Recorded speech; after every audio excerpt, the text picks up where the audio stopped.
Olá, muito boa noite. Está começando o Aparecida Debate. Ano eleitoral, o que não falta são legendas, 3 dezenas delas, e esse número pode aumentar. Hoje nós vamos falar sobre um tema que gera dúvidas, discussões e também muita desconfiança da população: os partidos políticos no Brasil. Afinal, eles ainda representam ideologias? Existe coerência entre discurso e prática? Por que muitos brasileiros dizem não se sentir representados pela política? E o mais importante de tudo, partido, ele importa? Para a gente entender esse cenário, fazer um raio-x da política brasileira e discutir também o futuro partidário do país, nós recebemos convidados especiais. Aqui nos estúdios comigo, o Alexandre Corrêa, que é analista político, pesquisador de opinião pública. De forma online, a gente também dá boas-vindas a Marcelo Silveira, administrador público, diretor executivo da Datapédia, que é uma plataforma especializada em inteligência de dados para a política e gestão pública. Alexandre, seja muito bem-vindo. Boa noite para você. Boa noite, é um prazer estar aqui. Marcelo, boa noite, seja muito bem-vindo ao nosso Aparecida Debate. Boa noite, pessoal. Prazer estar aqui. Obrigado pelo convite. A gente já começa, falando aqui no nosso Aparecida Debate, para a gente começar a entender como que a gente chegou a esse cenário atual partidário, historicamente, o Brasil já foi bem mais discreto no número de legendas, Alexandre? Sim, já fomos, sobretudo na época do regime militar, onde basicamente a gente operava sobre o sistema de bipartidarismo, apenas 2 partidos, o MDB, a Arena. Com o início dos anos 80 e a abertura democrática, que isso começa a se expandir, vai para 5 e explode, fica no patamar de 30, que é muito parecido com o que a gente tem até hoje. Então, se a gente olhar ali de 85 para cá, esse número vem sempre se mantendo ao redor de 30, 33, 35 chegamos a ter, mas a gente tem pelo menos 20 pedidos de partidos em criação, embora sejamos 30, esse número pode ser ainda maior. Muito embora eles tenham mudado a legislação, hoje é bem mais difícil você conseguir ser reconhecido como um partido oficial, de certa forma, para limitar essa expansão ilimitada do número de partidos. Marcelo, como o Alexandre já adiantou, um cenário muito diferente de atualmente, antigamente, poucos partidos, hoje a gente tem 30 com possibilidade de aumentar. Como que a gente analisa tudo isso, se a gente for parar na questão de dados, de números e até do próprio eleitor? Essa análise ela precisa ser feita com base em evidência. A gente tem um Brasil enorme, com 5.571 municípios. Recentemente, a gente teve a inclusão de um novo município, Boa Esperança do Norte, no Mato Grosso. E nessa divisão e nesse crescimento partidário, também nós tivemos um aumento da divisão regional do país. E, então, todos esses cargos que estão em disputa, como prefeitos, 5.569, porque a gente exclui Distrito Federal e Distrito Estadual de Fernando de Noronha. E todos os cargos de vereadores, que são mais de 58 mil, eles estão em disputa com o monopólio das candidaturas pelos partidos políticos. Então, esse grande multinúmero de partidos que nós temos hoje no Brasil, ele reflete muito a nossa estrutura e um pouco da nossa história também. Alexandre, você falava que mudou algumas coisas na legislação, mas para o pessoal que está acompanhando o Aparecida Debate entender, qualquer um pode fundar um partido, precisa de alguma documentação específica, precisa ter alguma representatividade também? Sim, qualquer cidadão brasileiro maior de idade, eleitor, no gozo de seus direitos políticos, pode sim fundar um partido, mas é bem complicado. Entendeu? Você precisa ter 101 brasileiros, 101 dirigentes iniciais, entendeu? Em pelo menos 9 estados diferentes para iniciar, com uma ata, com um programa. Depois tem que registrar tudo em cartório.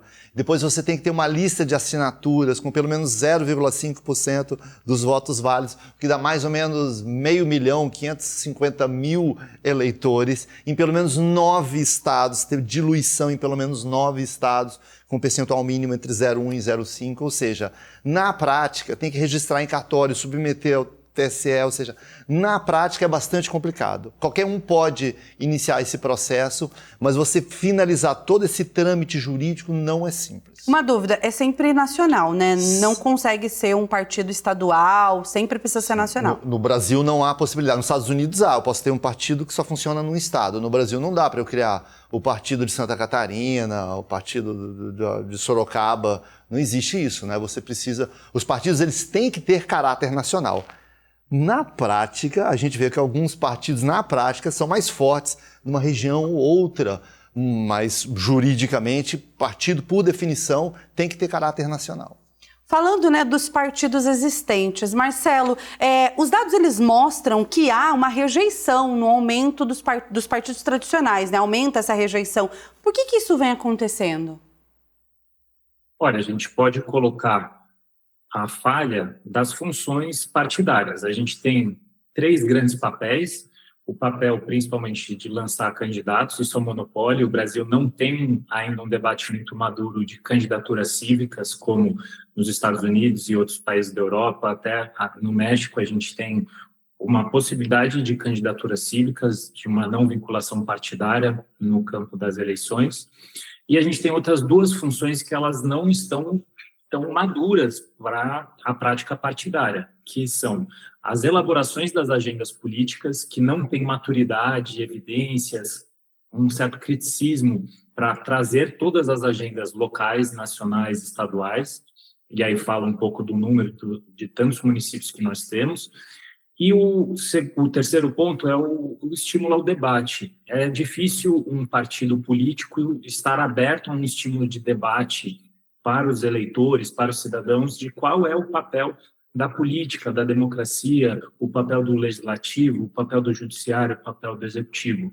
Então, essas falhas de processo, elas explicam muito o número atual que temos de 32% só da população confiando nos partidos políticos. É a pior instituição, segundo a Ipsos, de confiança da sociedade brasileira com uma instituição. A primeira está o Corpo de Bombeiros e lá na lanterninha, na última colocação, nós temos os partidos políticos. Olha, um número bem preocupante, né? E alarmante também.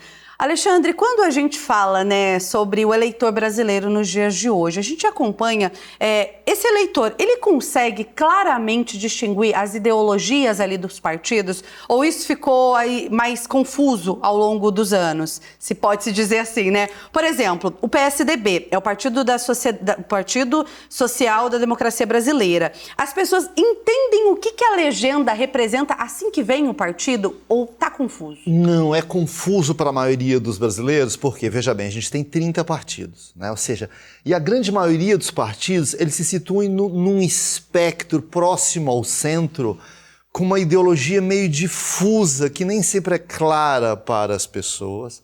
Para piorar, nos últimos 10 anos, a gente teve processos de fusão que mudaram o nome de partido, sumiu o PFL, sumiu o DEM, apareceu Cidadania, União Brasil, que torna ainda mais difícil, porque as pessoas esqueceram aquelas sopas de letrinhas que elas estavam acostumadas, né? Então, assim, para a maioria, sobretudo esses que estão orbitando do centro, centro-direita, centro-esquerda, é difuso.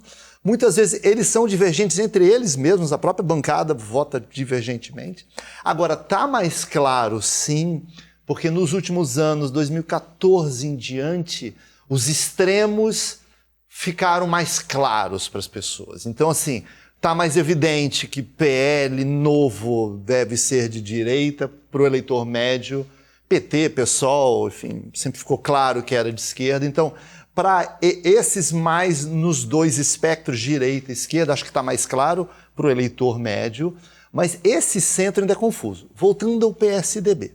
Quando o PSDB era o contraponto ao PT, parecia óbvio, por exclusão, se o PT está na esquerda, o PSDB devia estar à direita, né?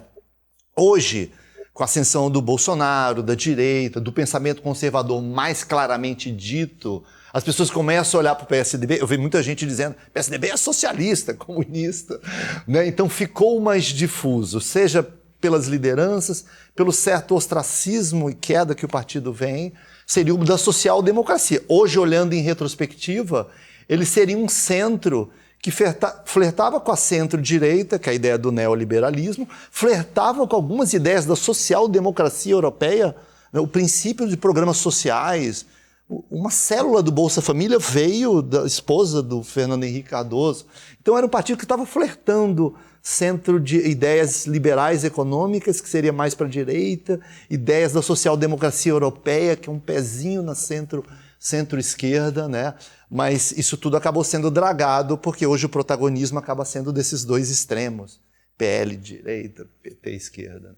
Marcelo, quando a gente analisa os dados, né, para o eleitor, os partidos políticos, eles ficaram realmente mais confusos ao longo do tempo e de todas essas novidades que foram surgindo? Eles ficaram. A gente tem um desafio enorme, porque a sociedade brasileira ela é muito personalista e as figuras da política têm um personalismo grande. E criar um consenso de ideias, de grupos, que não haja um depósito de confiança para o líder carismático, ainda é um desafio nas instituições, no brasileiro em si. A gente tem aqui, por exemplo, quanto que o Lula e o Bolsonaro conseguem chamar de enormes votações para deputados federais e senadores só com o voto ou no 13 ou no 22. Então, nesse sentido, o presidencialismo ele colabora muito com esse personalismo que nós temos e, ao longo de alguns eventos históricos, eu vou dar o caso aqui do Bolsonaro, que tentou fazer aquele partido Aliança. Ele queria um partido para chamar de próprio, ele não tinha um grupo que representava e falava, olha, aqui como direita a gente vai crescer num grupo consolidado e vamos lançar como tal. E ele migrou do PSL para o PL. Então, como é que foi essa transição? Ele ficou um tempo sem partido. Esses exemplos, eles vão se arrastando. Na esquerda, a gente tem o PT, tem o Lula, mas o quanto que a figura do Lula é maior do que o PT, e outros grupos menores que orbitam pela esquerda e centro-esquerda.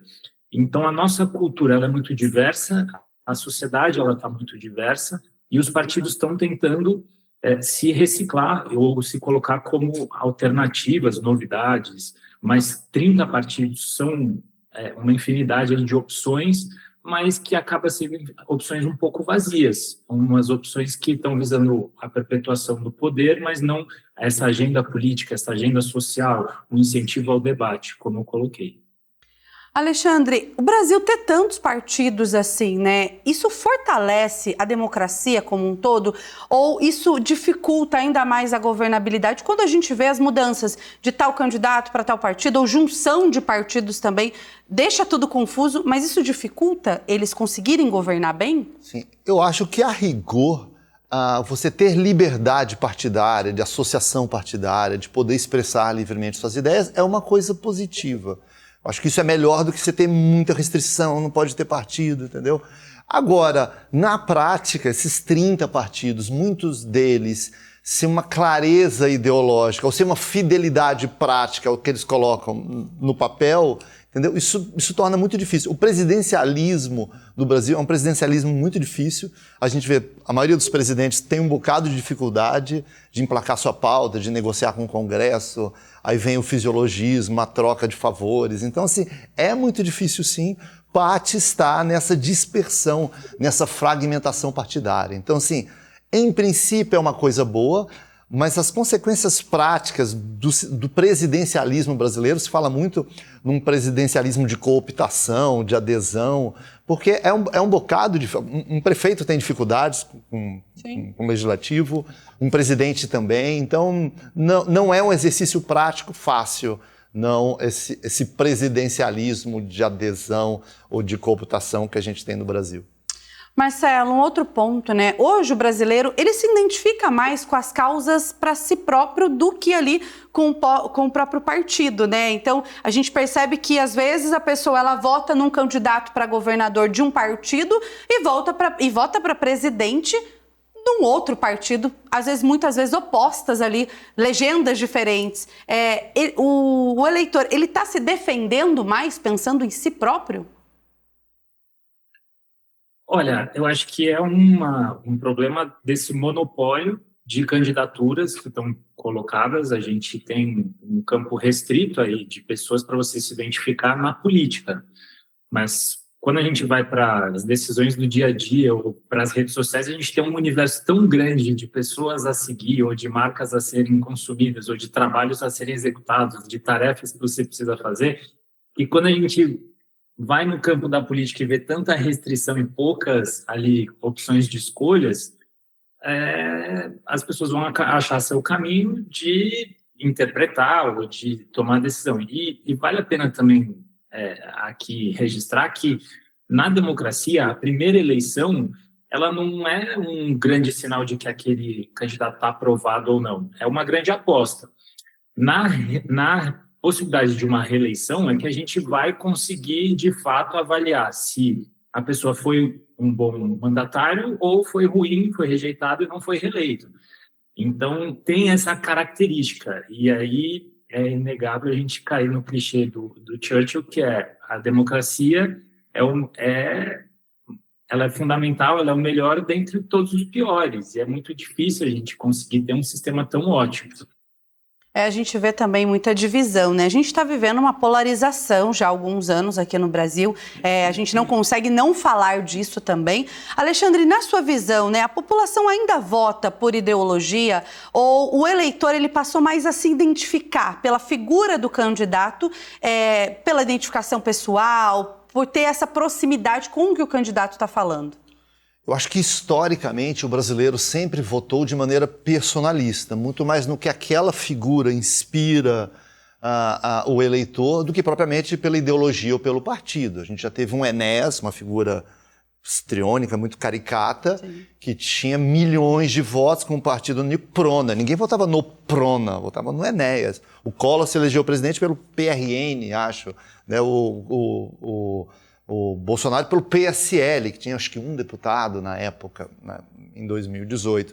Ou seja, votaram nas pessoas, né?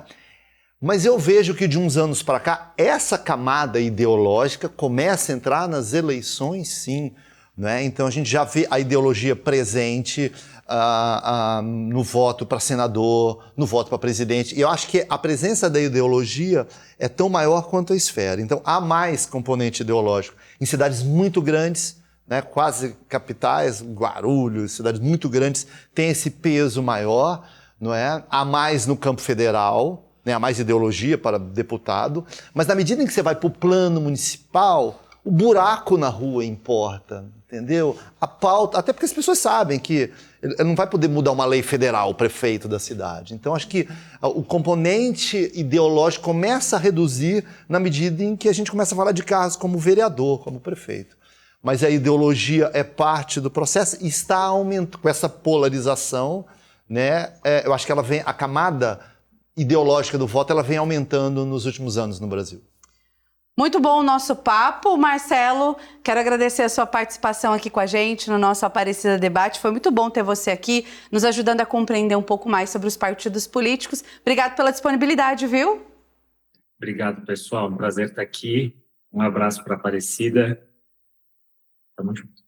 Obrigada, viu? O Alexandre segue por aqui comigo, continua participando.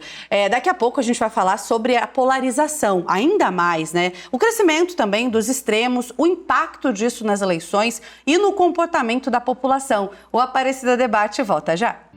Estamos de volta com o Aparecida Debate de hoje, falando sobre os partidos políticos no Brasil. E um dos assuntos que mais marcam a política atual é justamente a polarização. Além do Alexandre Corrêa, que continua aqui com a gente, nós recebemos também de forma online o Fábio Zambelli, que é analista político e diretor do Grupo Impress, com mais de 30 anos de experiência em cobertura política. Seja bem-vindo, Zambelli, um prazer tê-lo aqui com a gente. Boa noite, Rayane, boa noite, Alexandre e telespectadores, muito obrigado pelo convite.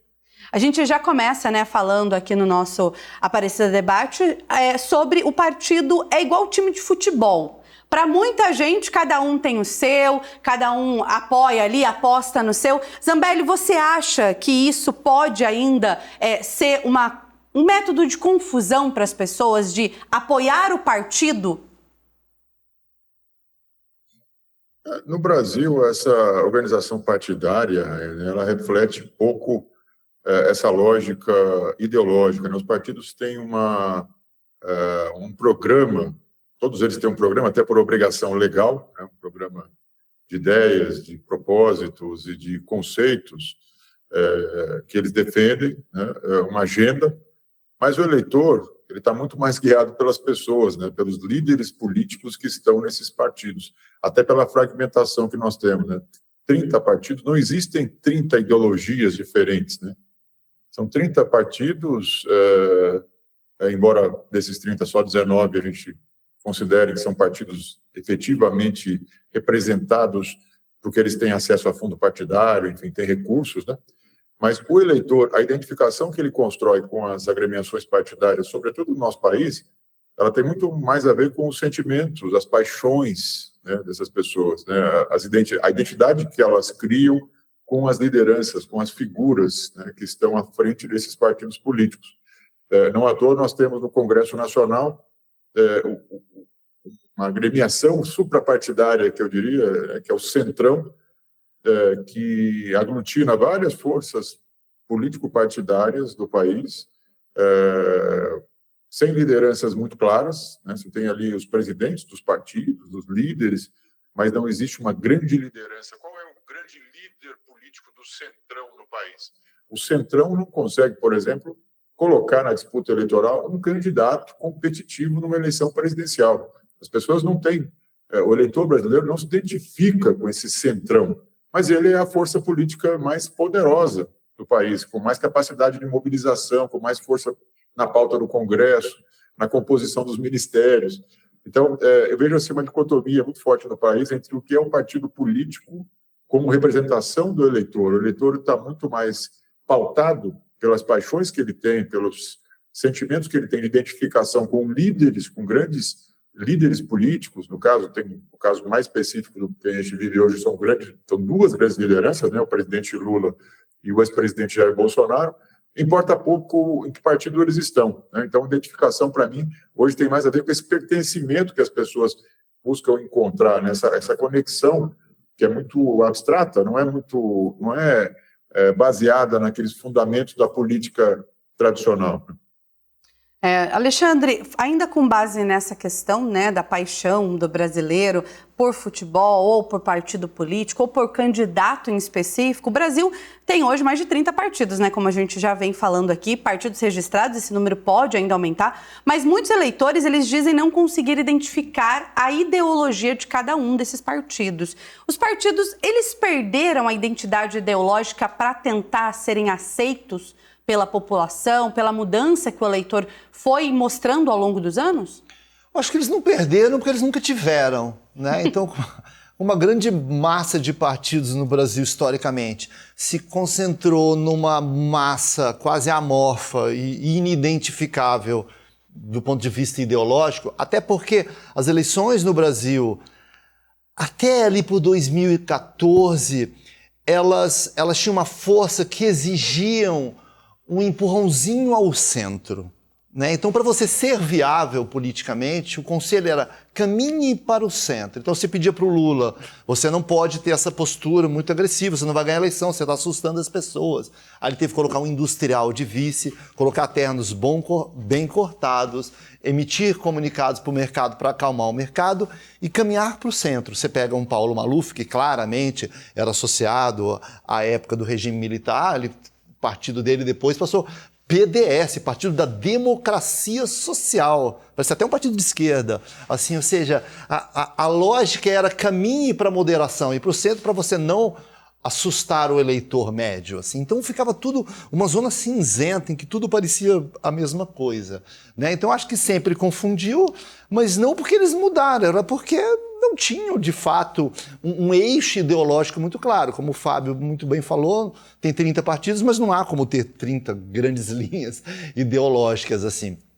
Hoje, ao contrário, com a polarização, isso começa a ficar um pouco mais evidente e eu acho que o traço distintivo de 2014, na minha opinião, começa com as manifestações de 2013, um fenômeno sociológico meio difuso, mas nem começa em 14, começa em 13 e tudo que seguiu daí. Crise política, de representação, impeachment, Lava Jato, mas enfim. não é?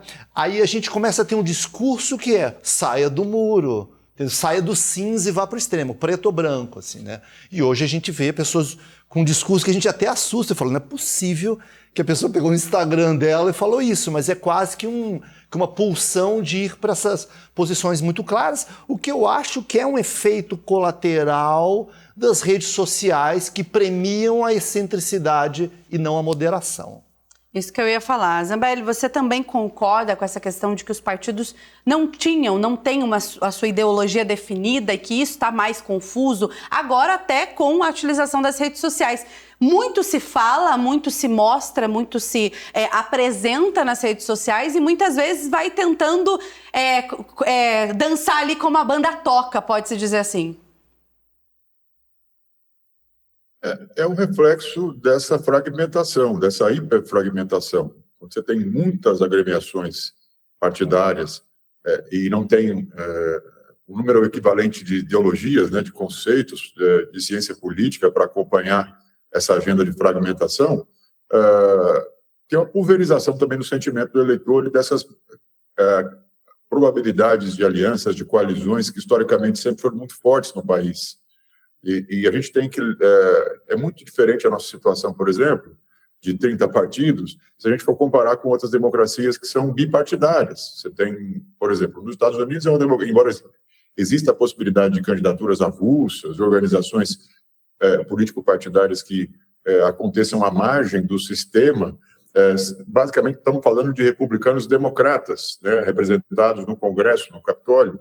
Então, você tem... É muito mais fácil você identificar ou construir uma polarização ideológica entre o pensamento republicano e o pensamento democrata do que você distribuir todos esse conjunto de valores que unifica as pessoas debaixo de uma agremiação política com 30 partidos constituídos, como na nossa democracia. Então, é uma consequência, na minha opinião, dessa hiperfragmentação. Quanto mais fragmentada está a construção desse sistema político partidário, também fica mais fragmentada a tomada de posição e a identificação dos eleitores com essas agremiações. Por isso, eu insisto em dizer que assim, nós temos no Brasil partidos que estão nas mãos de caciques, de lideranças que controlam como se fossem cartórios, né? É quase um modelo de negócio ali, exige financiamento, exige uma série de estratégias para você superar as cláusulas de desempenho e poder ter mais acesso a fundo partidário, a fundo eleitoral.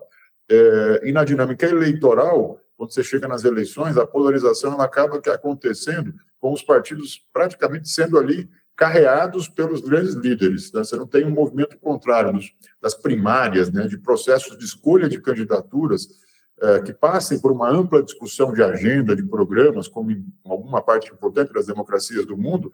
Aqui não, você tem os líderes e a partir dos líderes você vai construindo a dinâmica de composição de alianças, de coalizões para levar esses candidatos às urnas. Então, o eleitor, quando ele vai à urna, ele escolhe um nome, ele não escolhe uma agenda, um programa. Né? Então, isso é, para mim, um retrato dessa hiperfragmentação que a gente espera, até pelas regras que têm sido aprovadas, pela legislação eleitoral que tem sido aperfeiçoada, que ela vai diminuir nos próximos anos com o aprofundamento, com o sarrafo, né, dessa cláusula de desempenho, chamada cláusula de barreira, sendo aumentado no transcorrer das eleições. Nas próximas eleições, e a classe política espera, inclusive, isso, 2030, 2034, a gente possa chegar a uma consolidação de cerca de 10 partidos no máximo no país, com essas cláusulas de desempenho que vão aumentando o rigor a cada processo eleitoral.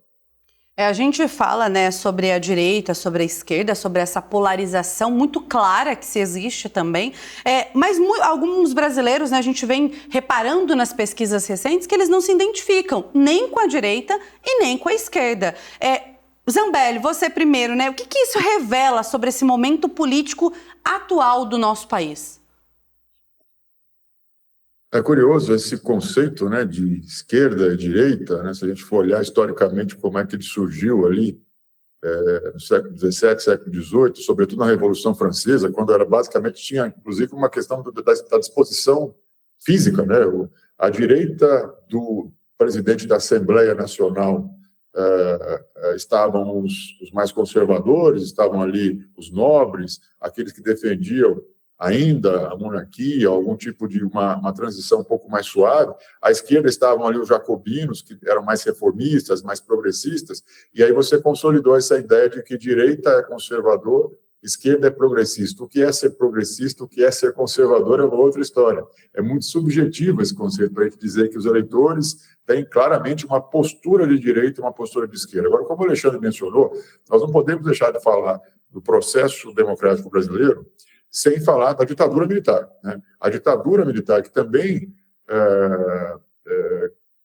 estruturou no país um bipartidarismo, né? Arena e MDB, eram dois partidos só naquele período de regime autoritário. Ela, depois da ditadura, quando você tem uma abertura democrática, com as eleições diretas em 89, é natural que existisse uma reorganização político-partidária e mais partidos fossem criados. Mas aí esse conceito de esquerda e direita ficou um pouco confuso, na minha opinião, até 2018. De 89 até 2018, até pelo resquício e pelo trauma que a ditadura deixou na composição, na nossa democracia, ser de direita era quase que proibido. Eu lembro que o PSDB, que era um partido tido como de centro, um partido mais moderado, que era um antagonista do PT, que era o principal partido do campo da esquerda, tinha muitos integrantes do PSDB ali que eram conservadores, que eram de direita. Mas eles escolheram um partido de centro porque era quase que um tabu você se assumir de direita, porque a direita ficou muito vinculada a um regime autoritário, um regime ditatorial no Brasil. Então, isso confundiu um pouco. O eleitor tinha valores que se aproximavam da direita, sentimentos, identificações pessoais com valores defendidos historicamente pela direita, mas ele não se dizia de direita. Ele tinha até uma certa vergonha de se assumir de direita. Aí veio o Bolsonaro, em 2018, e tirou esse eleitor e colocou esse eleitor na frente da rede social e na frente do seu convívio social para dizer assim, eu sou de direita, eu me assumo de direita, eu defendo os valores da direita tradicional. E aí voltou no Brasil a ter uma espécie de polarização esquerda-direita, ainda que a gente tenha que esclarecer melhor o que é ser de esquerda, o que é ser de direita. Então, de novo, vou dizer que a gente tem ainda muita gente se dizendo de direita sem saber muito bem o que significa aquilo. E muita gente se dizendo de esquerda também sem uma clareza sobre quais são os princípios que aquele campo progressista defende.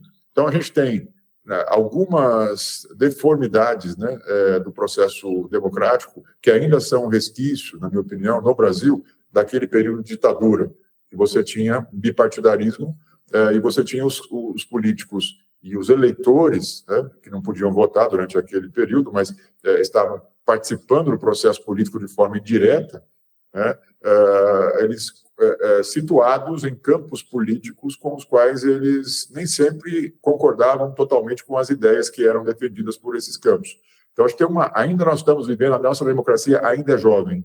Então, é natural que a gente tenha essas confusões sobre polarização e sentimento, sem saber que o eleitor está hoje muito pautado por questões práticas, né? As questões práticas que dizem respeito à vida do cidadão é que, no fundo, elas movem as decisões eleitorais.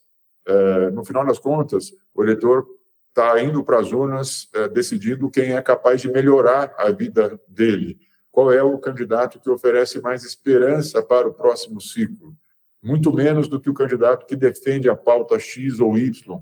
Essa identificação ela está muito, como o Alexandre também mencionou, né, as redes sociais elas estimulam a gente a ter opiniões mais polêmicas, mais controversas. Quanto mais polêmico você for na rede social, mais engajamento você vai ter. Então, a moderação, essa história do centro, né, que você perguntou, tem pesquisas que mostram que tem muitos eleitores que não se identificam com os dois polos, mas na hora das eleições eles vão votar nos dois polos, né? O centro não consegue construir candidaturas, alternativas de poder, porque muitas vezes eles estão instrumentalizados por esse algoritmo que empurra as pessoas, os eleitores, os políticos e o debate público para os extremos. Alexandre, nas últimas eleições nós vimos partidos de ideologias diferentes formando alianças, né? Como foi o caso do PSDB com Geraldo Alckmin, que se filiou ali, se juntou ao PT com o presidente Lula para sair na chapa.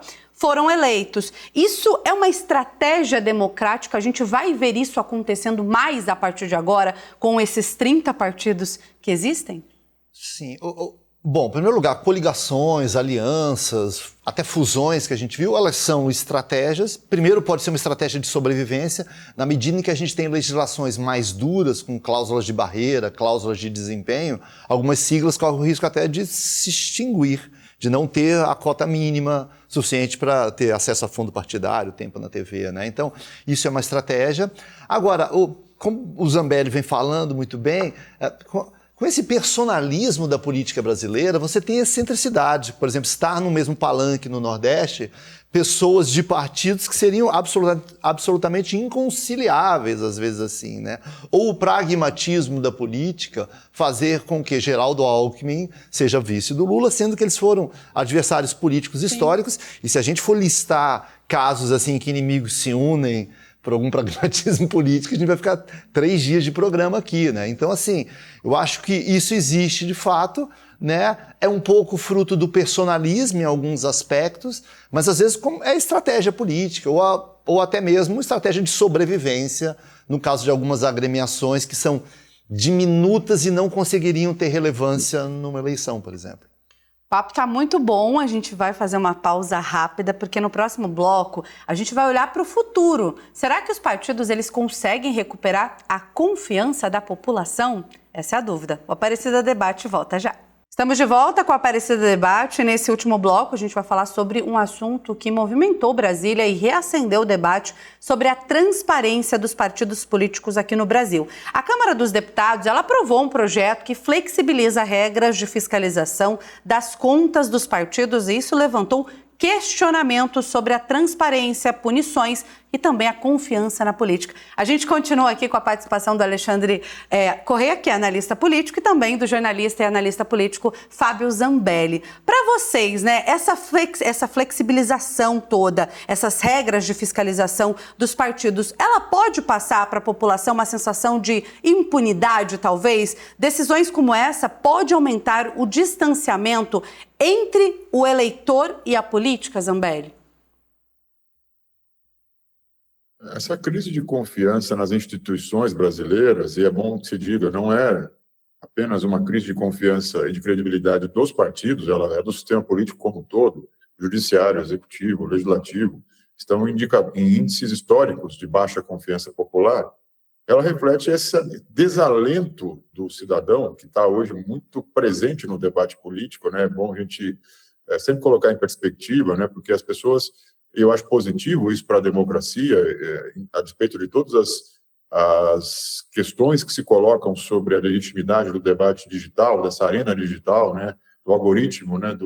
Da ditadura do algoritmo, né? Que empurra o debate público para os extremos, muitas vezes para um lugar de um antagonismo muito provocado por polêmicas rasteiras, sem muita profundidade no debate público, mas a arena digital ela trouxe o cidadão para o jogo da política. Então, as pessoas com seus celulares na mão, seus dispositivos móveis na mão, estão interagindo com a classe política e com o debate político o tempo inteiro.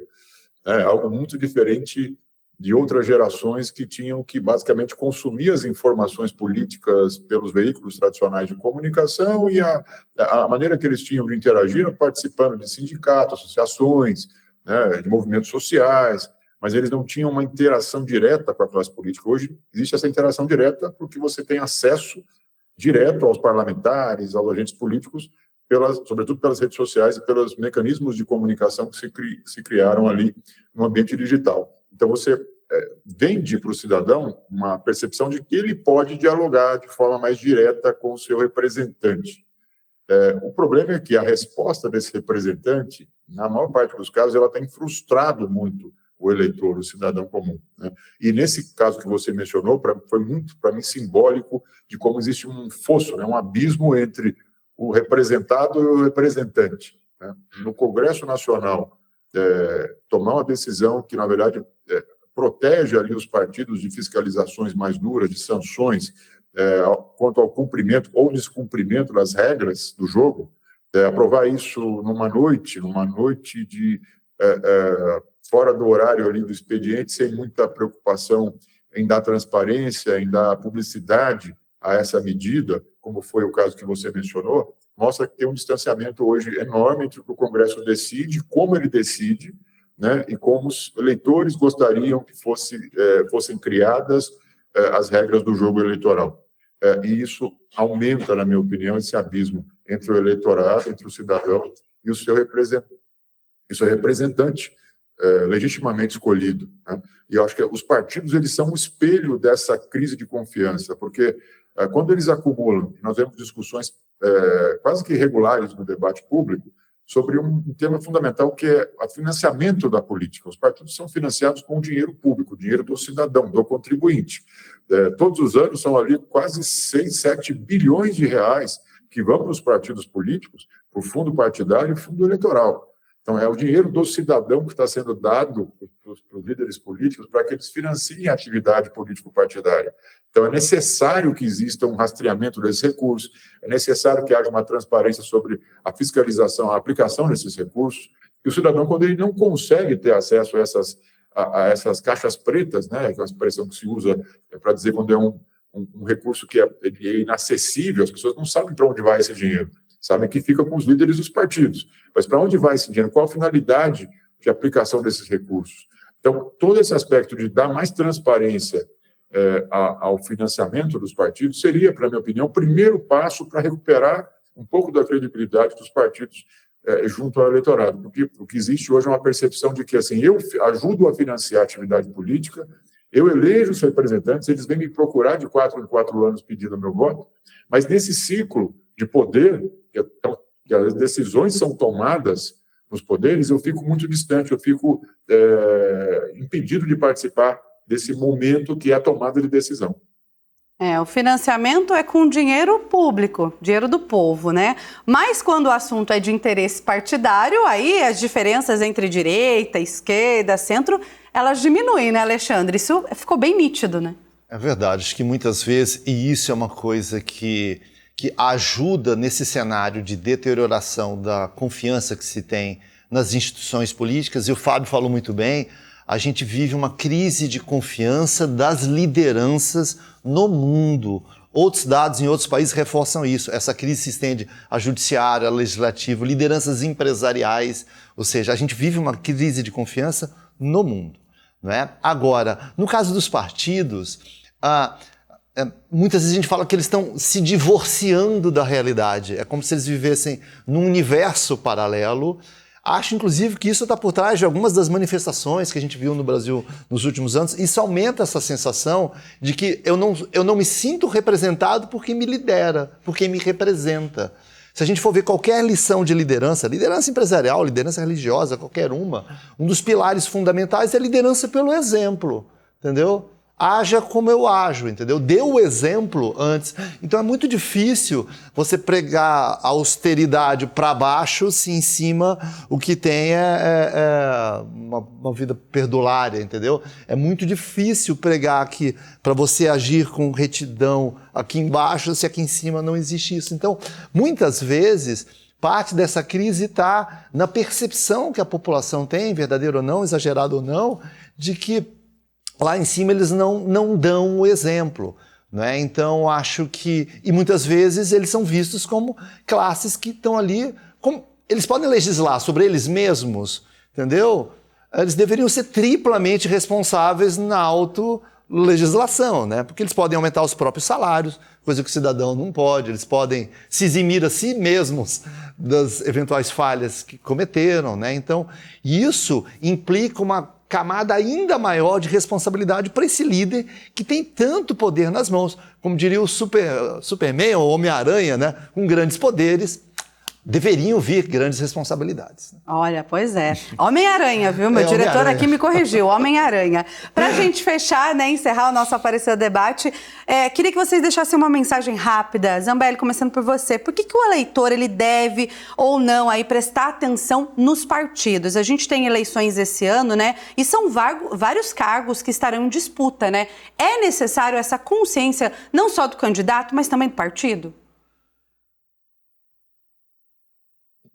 Olha, os partidos no nosso regime democrático, eles são, eu que diria, um mal necessário. Então, a gente pode criticar muitos partidos, e eles têm muitos problemas, mas não há alternativa dentro do regime democrático, no sistema de democracia representativa que nós tanto desejamos que persista durante muito tempo no país, espero que por gerações e gerações. E os partidos, eles são necessários para viabilizar a representatividade do cidadão, do eleitor. Então, o que a gente defende é que os partidos tenham agendas mais claras, tenham mais transparência no seu financiamento, na destinação dos seus recursos, na captação dos seus recursos, que tenham um pouco mais de sinergia com os seus integrantes, ou seja, os integrantes dos partidos, eles de alguma maneira se comprometam com uma pauta e com agendas de posicionamento ideológico, mas também de valores, de algumas pautas que sejam mais convergentes e que o eleitor esteja realmente interessado nelas, para que exista essa dinâmica de proximidade maior entre o cidadão que está escolhendo os seus candidatos e as agremiações partidárias. Então, fundamental para mim a transparência, eu acho que é criar agendas mais próximas dos interesses dos eleitores e não dos seus próprios interesses, né? Olhar mais para a vida das pessoas, em como os partidos podem ser instrumentos para melhorar a vida das pessoas e não os partidos possam ser instrumentos de poder pelo poder, né? E eu acho que isso é um caminho importante que o debate digital, as redes sociais, e eu acho que até esses programas também de debate, a gente pode provocar o eleitor para que ele vá às urnas com uma consciência de escolha de nomes. Sim, a escolha é individual. O eleitor ele vai às urnas, ele vai escolher nomes que ele gostaria que o liderassem ou o representassem. Mas esses nomes precisam estar, de alguma maneira, comprometidos com uma pauta mais próxima, mais convergente com a melhora da vida das pessoas, né? Então, é fundamental que o eleitor escolha os seus candidatos. Primeiro, lembre os nomes dos seus candidatos, né? Anote, porque muitas vezes a gente tem o eleitor indo às urnas escolhendo o seu candidato a deputado, a vereador, e daqui a 2 anos ele não lembra mais em quem ele votou para deputado. É muito comum isso no Brasil.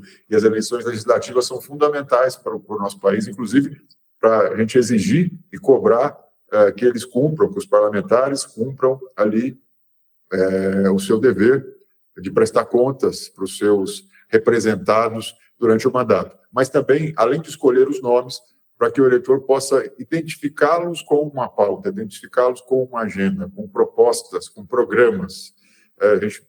Conteúdo programático para os partidos, me parece utópico, mas ainda que seja utópico, nós precisamos perseguir uma democracia em que os partidos representem segmentos sociais, interesses legítimos da sociedade civil. Então, de novo, o eleitor precisa escolher os nomes, mas precisa entender se eles estão identificados com uma agenda que o aproxime da pauta de interesse público dos representados.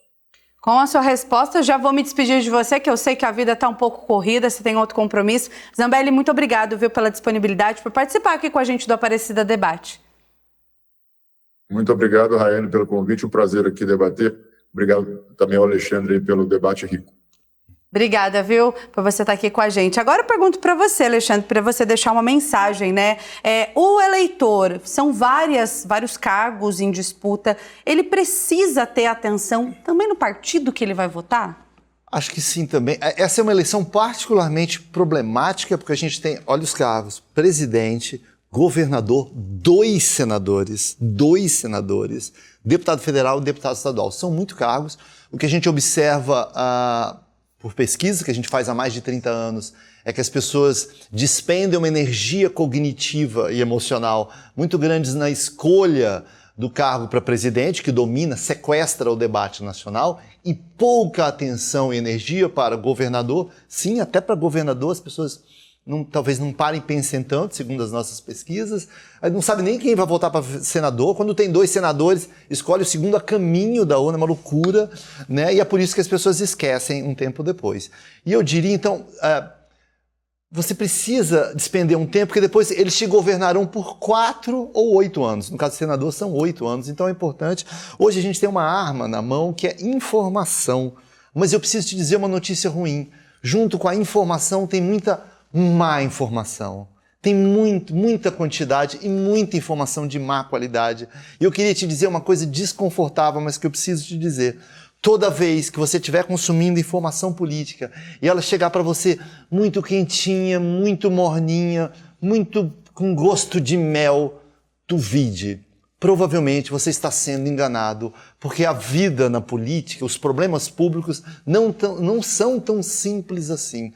A gente precisa desenvolver a capacidade de pensamento crítico. E o que é pensamento crítico? É a capacidade de criticar até mesmo aquilo que a gente gosta, até mesmo aquilo que a gente acredita, porque a política é feita de ambiguidade. Uma vida pública tem prioridades, não dá para fazer tudo. Então duvide de discursos fáceis demais. Tente sair das bolhas que a gente mesmo se enfia e que o algoritmo reforça, porque ele te dá cada vez mais daquilo que você já viu, apenas para que você fique preso lá dentro assistindo mais anúncios e eles ganhem mais dinheiro. Então duvide, ouça outras opiniões. Não trate quem tem uma opinião diferente da sua como um inimigo a ser aniquilado, ainda que você discorde da opinião dele. E acho que é assim, no meio dessa pluralidade, que a gente vai conseguir talvez sair dessa polarização passional, e o passional envolve as 2 faces, o passional de paixão, de se apaixonar por uma causa e de odiar o outro lado, e talvez ir para uma decisão que seja muito mais pautada na racionalidade e naquilo que de fato vai transformar o Brasil, o eterno Brasil do futuro, no Brasil que a gente quer de verdade. E isso dá um trabalho danado. Alexandre, muito obrigado pela participação. Ter você aqui com a gente no estúdio do Aparecida Debate foi muito importante. Obrigada, viu? Uma boa noite. Obrigado, eu que agradeço o convite. Obrigada a você também aí de casa que nos acompanhou. O Aparecida Debate fica por aqui. Uma ótima noite e até a próxima.